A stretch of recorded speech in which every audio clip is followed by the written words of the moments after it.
সরকারে বিলীন হচ্ছে কি দল বিএনপি?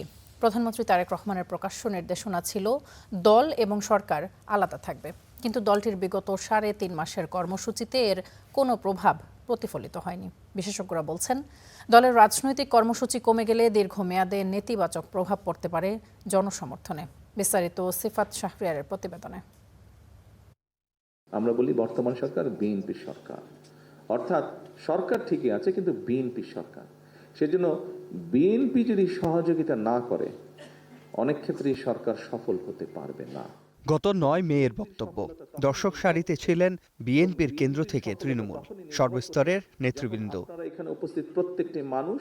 প্রধানমন্ত্রী সেই বক্তব্যের বাইরে আরও কিছু কড়া নির্দেশনা দিয়েছিলেন নেতাকর্মীদের। সেই ক্লোজ ডোর বৈঠকে প্রধানমন্ত্রী দল ও সরকারকে আলাদা রাখার অবস্থান স্পষ্ট করেন, কিন্তু দল হিসেবে বিএনপির কার্যক্রমে এর প্রতিফলন দেখা যায়নি গত ৩ মাসে। রাইট আছে, তারা ওয়ার্কআউট করতে পারেন। বিশেষ করে সংসদের প্রথম অধিবেশনে সংস্কার ইস্যুতে তৈরি হওয়া বিতর্ক নিয়ে সরকারের স্পষ্ট ব্যাখ্যা থাকলেও দল হিসেবে বিএনপির যথেষ্ট কর্মসূচি ছিল না। 50 ঘন্টা আলোচনা হয় ভালো। এছাড়াও জ্বালানি, হাম কিংবা শিশু ধর্ষণের মতো বিষয়ে সরকারের কার্যক্রম দৃশ্যমান হলেও অঙ্গ সংগঠনের তৎপরতা ছিল শূন্যের কাছাকাছি। তাদের এই অবস্থান কিছু ক্ষেত্রে সরকারকে নিয়ে ভুল ধারণার শঙ্কা তৈরি হয়েছে। বিষয়গুলোতে নিজেদের দায় স্বীকার করে অঙ্গ ও সহযোগী সংগঠনের নেতৃবৃন্দ বলছেন, ইতোমধ্যে রাজনৈতিক কর্মসূচি বাড়াতে পরিকল্পনা করছেন তারা।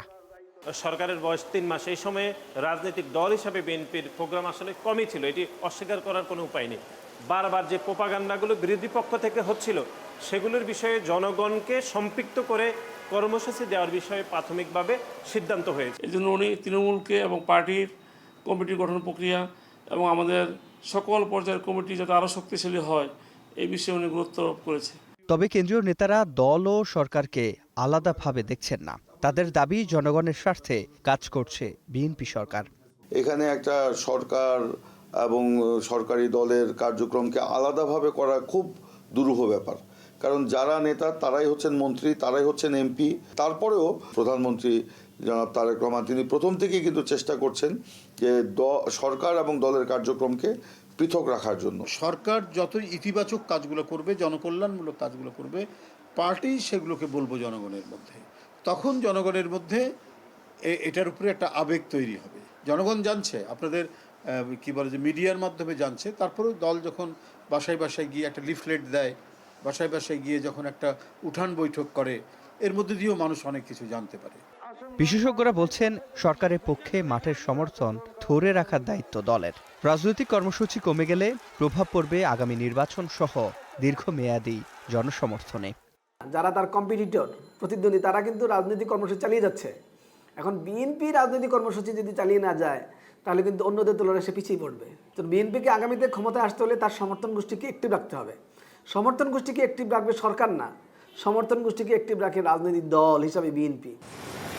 নিকট অতীতের কিছু উদাহরণ, বিশেষ করে পতিত সরকারের অঙ্গ সংগঠনের কথা মনে করিয়ে রাষ্ট্রবিজ্ঞানের শিক্ষকরা বলতে চান, সরকার দলের অঙ্গ সংগঠনের গাছারা ভাব শুধুমাত্র দল নয়, সরকারকেও বেকায়দায় ফেলতে পারে। তাতে জনস্বার্থ সংশ্লিষ্ট বিষয়গুলোতে অঙ্গ সংগঠনের আরও সরব উপস্থিতি দৃশ্যমানের পরামর্শ দিচ্ছে বিশেষজ্ঞরা। সিফাত শাহরিয়ার, স্টার নিউজ, ঢাকা।